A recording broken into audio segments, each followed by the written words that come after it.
मित्रों, अभी अभी हमारे बंडी संजय को केसीआर ने जेल में डाल दिया।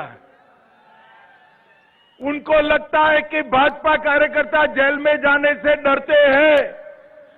केसीआर, कान खोलकर सुन लो, यहां एक एक कार्यकर्ता आपके अत्याचार और जुर्म सहने से डरता नहीं है। हमारी लड़ाई तब तक समाप्त नहीं होगी जब तक आपको गद्दी से नीचे नहीं उतार देते हैं। मुझे बताओ, तेलंगाना वालों, बंडी संजय कुमार की अरेस्ट से आप सहमत हो क्या? जोर से बोलो, सहमत हो क्या? मैं आज पूछना चाहता हूं केसीआर को, क्या गुनाह था बंडी संजय कुमार का? एक ही गुनाह था कि उन्होंने पेपर लीकेज के खिलाफ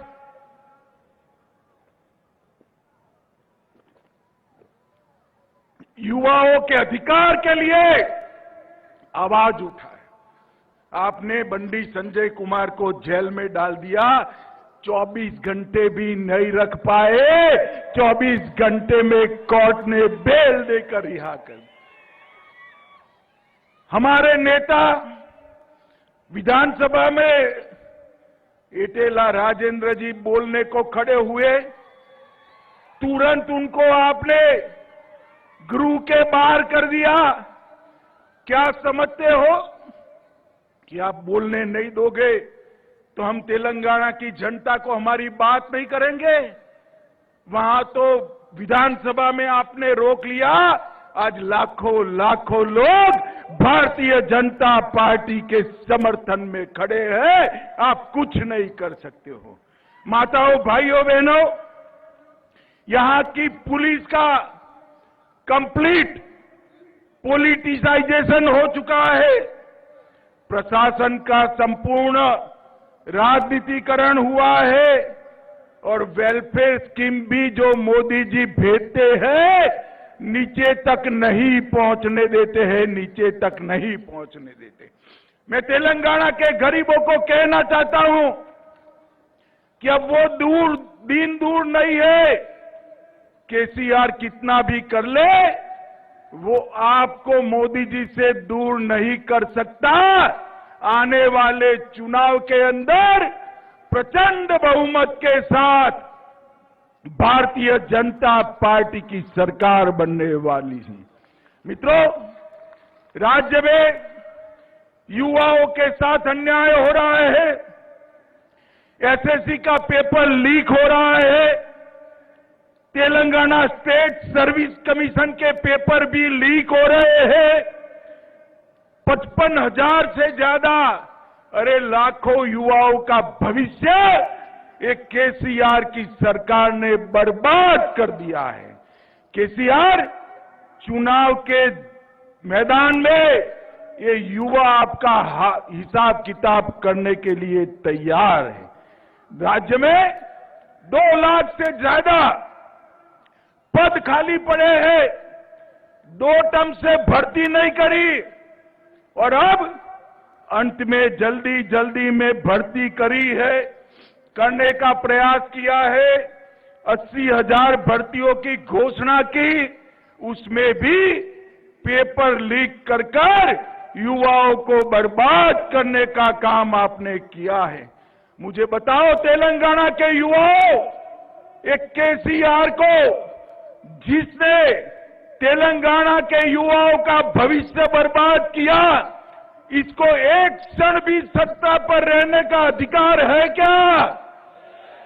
जोर से बोलो, है क्या?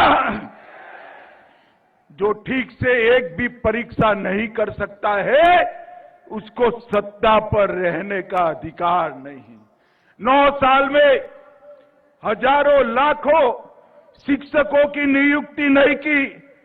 टीएसपीएससी के घोटाले पर मुख्यमंत्री ने अब तक एक शब्द नहीं बोला है। केसीआर, किसको बचाना चाहते हो आप में अगर हिम्मत है तो सिटिंग जज की जांच रखो, दूध का दूध पानी का पानी हो जाएगा। और अगर आप नहीं रखते हो तो ऐसे मत समझो कि बच जाओगे। भाजपा की सरकार बनने वाली है, भ्रष्टाचार करने वाले एक एक व्यक्ति को जेल की सलाखों के पीछे भारतीय जनता पार्टी डालेगी। आप इस तरह से बेरोजगार युवाओं पर लाठी चलाकर, हमारे नेताओं को जेल में डालकर जनता का मुंह चुप नहीं कर सकते हो। केसीआर, आपका और आपके परिवार का भ्रष्टाचारी शासन तेलंगाना की जनता अब जान चुकी है। बड़े पैमाने पर सरकार के फंड का दुरुपयोग हो रहा है। पोल्ट्री चारा घोटाले, इसको आप संभाल कर बैठे हो। आपके इर्द गिर्द के लोग ही इस घोटाले के मुख्य आरोपी है। मित्रों, ये बीआरएस ध्यान बटाने के लिए तेलंगाना राष्ट्र समिति से भारत राष्ट्र समिति बना, क्योंकि वो ध्यान बटाना चाहते हैं। भैया केसीआर, तेलंगाना में ही आपका काम तमाम होने वाला है, भारत की कहां बात करते हो। इन्होंने प्रधानमंत्री बनने का स्वप्न देखा है, इधर उधर घूमते हैं कि भाई प्रधानमंत्री का बात करेंगे तो मुख्यमंत्री तो बन ही जाओगे। अरे तेलंगाना की जनता सब समझती है, प्रधानमंत्री की कुर्सी खाली नहीं है। 24 में फिर से पूर्ण बहुमत के साथ नरेंद्र मोदी प्रधानमंत्री बनने जा रहे हैं। केसीआर, नरेंद्र मोदी जी, मुझे बताओ चेवेल्ला वालों, 24 में मोदी जी को प्रधानमंत्री बनाओगे? ऐसे नहीं, दोनों हाथ उठाकर बताओ, बनाओगे? मगर 24 में अगर फुल पिक्चर देखना है मोदी जी को प्रधानमंत्री बनाने का, तो उसके पहले ट्रेलर आता है तेलंगाना में भाजपा की सरकार बनाने का। बनाएंगे सरकार? मित्रों, कई सारे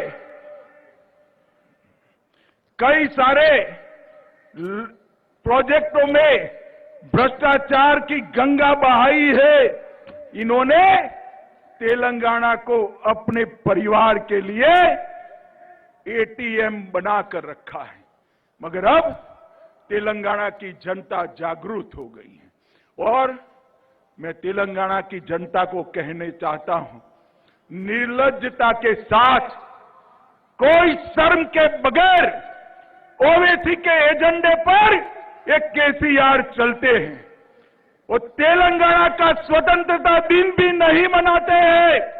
मुझे बताओ, सरदार पटेल ने तेलंगाना की रचना की, निजाम को भगाया। तेलंगाना स्वतंत्रता दिन मनाना चाहिए या नहीं मनाना चाहिए? जोर से बोलिए, मनाना चाहिए या नहीं मनाना चाहिए? मैं आपको वादा करते जाता हूं, मोदी जी के नेतृत्व में भारतीय जनता पार्टी की सरकार बनाइए। हैदराबाद में परेड ग्राउंड में पूरी दुनिया देखे ऐसा तेलंगाना स्वतंत्रता दिन हम मनाएंगे। हम नहीं डरते हैं मजलिस से। मजलिस आपके लिए मजबूरी है, भारतीय जनता पार्टी के लिए नहीं। तेलंगाना सरकार तेलंगाना के लोगों के लिए चलेगी, ओवैसी के लिए नहीं चलेगी। मित्रों, 2 बेडरूम हॉल किचन की स्कीम में भी माइनॉरिटी का रिजर्वेशन किया, संविधान विरोधी मुस्लिम रिजर्वेशन शिक्षा में किया और कई सारी बातें की। मैं यहां कहकर जाता हूं, भारतीय जनता पार्टी की सरकार बनेगी तो एक गैर संवैधानिक मुस्लिम रिजर्वेशन को हम समाप्त कर देंगे। ये अधिकार तेलंगाना के एससी, एसटी और ओबीसी का है, वो अधिकार उनको मिलेगा और मुस्लिम रिजर्वेशन को हम समाप्त कर देंगे। मित्रों, बीआरएस का चुनाव चिन्ह क्या है भाई, बताओ तो जरा, क्या है? कार है, कार। ये कार का स्टीयरिंग किसके पास है? किसके पास है? किसके पास है? अब स्टीयरिंग मजलिस के पास है तो कार की दिशा अच्छी हो सकती है क्या? हो सकती है क्या? अरे कमल को वोट दीजिए भैया, कमल को वोट दीजिए। कमल पर बैठकर महालक्ष्मी, वैभव लक्ष्मी तेलंगाना में उतरेगी। ये कार का स्टीयरिंग, ये कार का स्टीयरिंग मजलिस के पास है, ओवैसी के पास है। वो तेलंगाना का भला नहीं कर सकती। ये नक्शा भी बनाते हैं भारत का, तो उस पर कश्मीर आधा दौड़ते हैं। आधा कश्मीर बताकर आपने भारत का अपमान किया है। मजलिस को खुश करने के लिए इसका तेलंगाना की जनता आपसे जवाब मांगेगी। मित्रों, मोदी जी ने तेलंगाना के लिए ढेर सारा काम किया है। 8 साल में हाईवे की लेंथ 2 गुनी कर दी है। लगभग 1 लाख करोड़ रुपया तेलंगाना के हाईवे के लिए खर्च किया है। हमने यहां पर रैली के ठीक बगल में हैदराबाद बीजापुर हाईवे के लिए पैसा दिया था, मगर तेलंगाना ने, केसीआर ने भूमि अधिग्रहण नहीं करा। वो 5 साल लेट हो गए और जो केवल की जनता को जो फायदा मिलने वाला था वो नहीं मिला है। मित्रों, भारतीय जनता पार्टी की सरकार, मैं कांग्रेस वालों से और केसीआर से पूछना चाहता हूं कि जब हमारी सरकार बनी, केंद्र में मोदी जी आए, उसके पहले के बजट में तेलंगाना को क्या मिलता था? Tax revolution, grant in aid और फाइनेंस कमीशन की ग्रांट तीनों मिलकर तेलंगाना को 30,000 करोड़ रुपया सिर्फ मिलता था। कितना मिलता था? सिर्फ 30,000 करोड़। और 22-23 में मोदी जी ने 30,000 करोड़ से बढ़ाकर 1,20,000 करोड़ रुपया तेलंगाना को दिया है। मगर ये पैसा आपके क्षेत्र में आता है क्या? आता है भाई? दिखाई पड़ता है?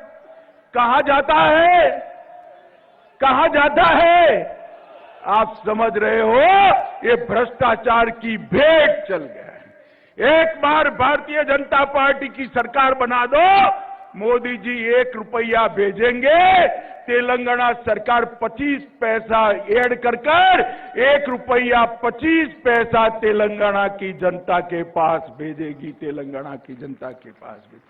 3 सालों में कैपिटल इन्वेस्टमेंट स्कीम के तहत, ग्रामीण इंफ्रास्ट्रक्चर के तहत नाबार्ड द्वारा 16,000 करोड़ रुपया दिया है।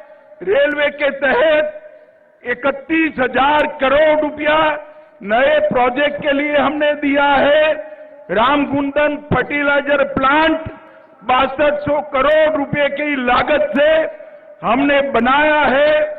Hyderabad multi modal transport system का विस्तार शंकरपल्ली से आगे बढ़ते हुए विकासाबाद तक करने का काम ये भारतीय जनता पार्टी की सरकार करी है।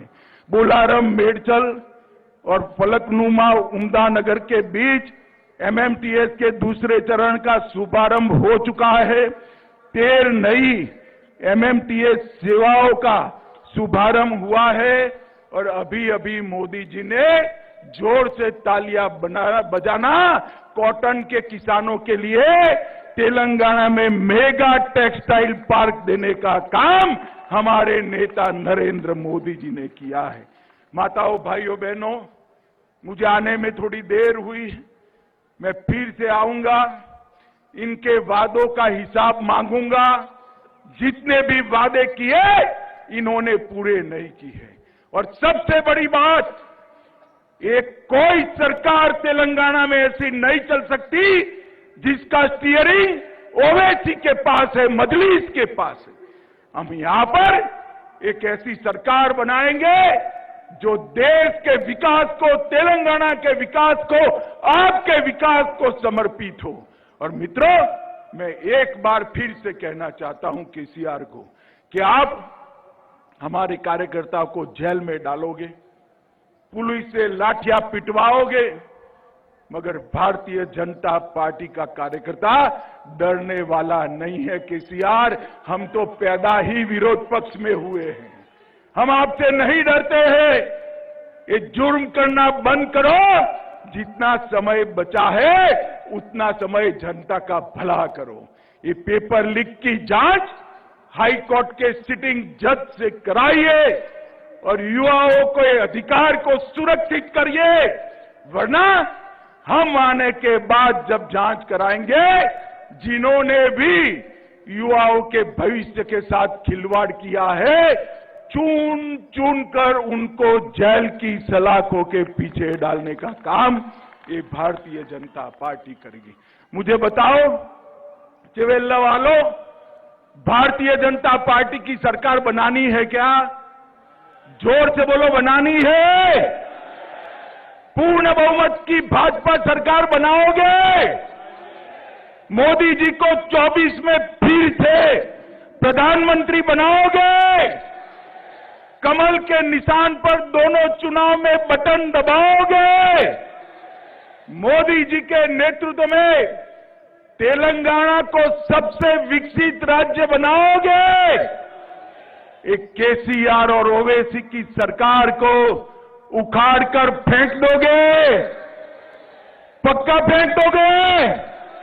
तो मेरे साथ दोनों हाथ उठाइए, उठाइए दोनों हाथ, विजय के संकल्प की मुट्ठी भींचिए और प्रचंड आवाज से बोलिए, भारत माता की, भारत माता की, भारत माता की, वंदे वंदे वंदे।